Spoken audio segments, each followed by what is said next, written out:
जय श्री कृष्णा।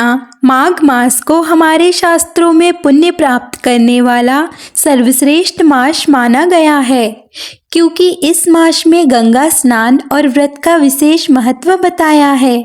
इस माह में गंगा स्नान, दान एवं पुण्य कर्मों से साधक को वह फल प्राप्त होता है जो होम, यज्ञ तथा इष्टापूर्ति कर्मों के बाद भी नहीं मिलता है।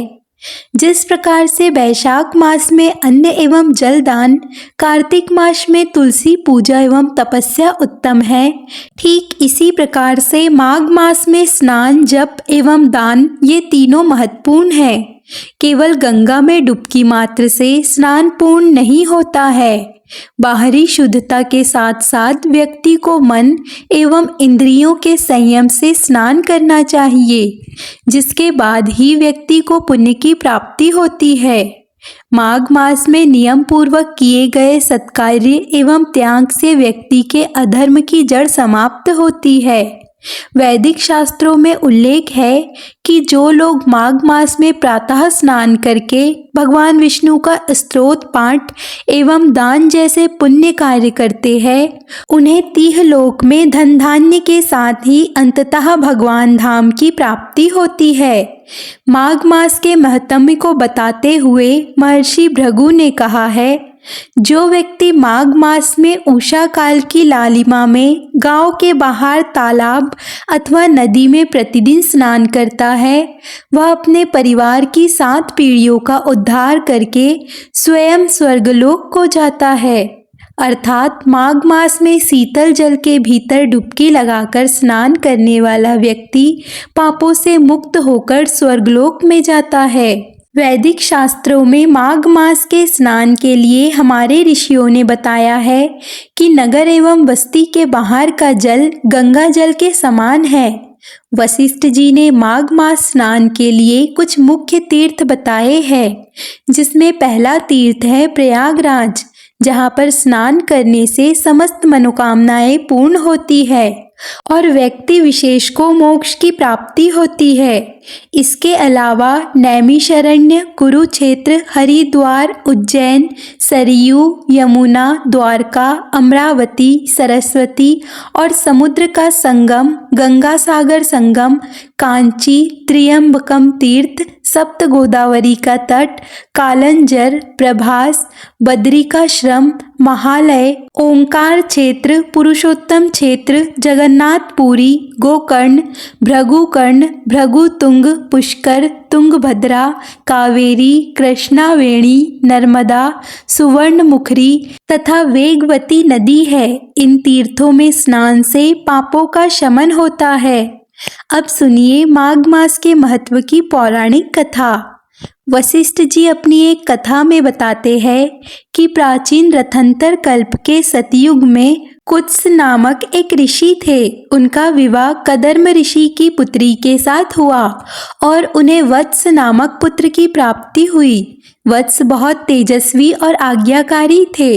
वह प्रतिदिन नित्य स्नान और ब्रह्मचर्य का पालन करते थे और माघ मास में सूर्य के मकर राशि में रहते हुए वह भक्ति भाव में लीन होकर ब्रह्म मुहूर्त में स्नान किया करते थे।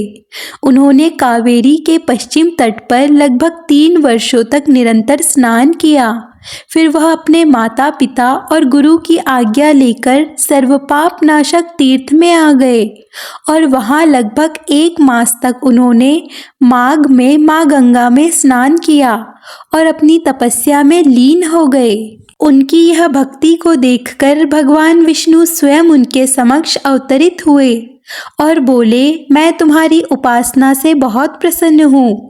माघ मास में जो तुमने गंगा सरोवर में तप एवं स्नान किया है, उससे मैं बहुत संतुष्ट हूँ।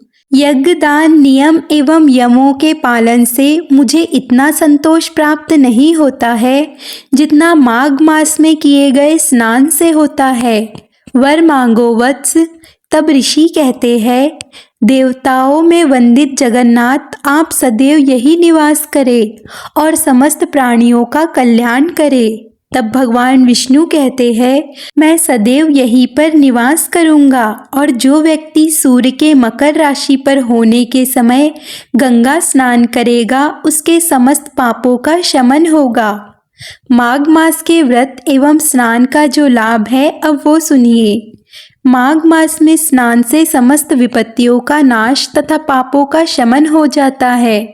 माघ मास में सूर्य के मकर राशि में रहने तक प्रातः स्नान करने से दीर्घायु की प्राप्ति होती है, समस्त रोग समाप्त होते हैं, उत्तम गुण एवं सौभाग्य की प्राप्ति होती है।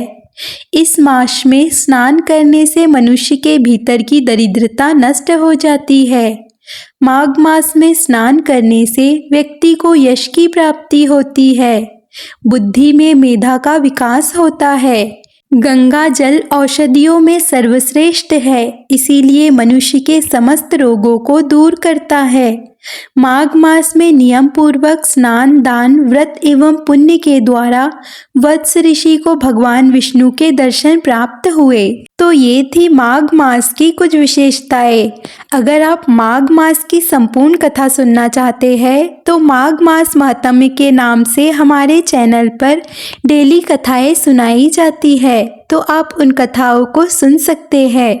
उम्मीद करती हूँ कि आपको आज की वीडियो पसंद आई होगी, तो वीडियो को लाइक, कमेंट, शेयर ज़रूर करें और चैनल को सब्सक्राइब कर लीजिए।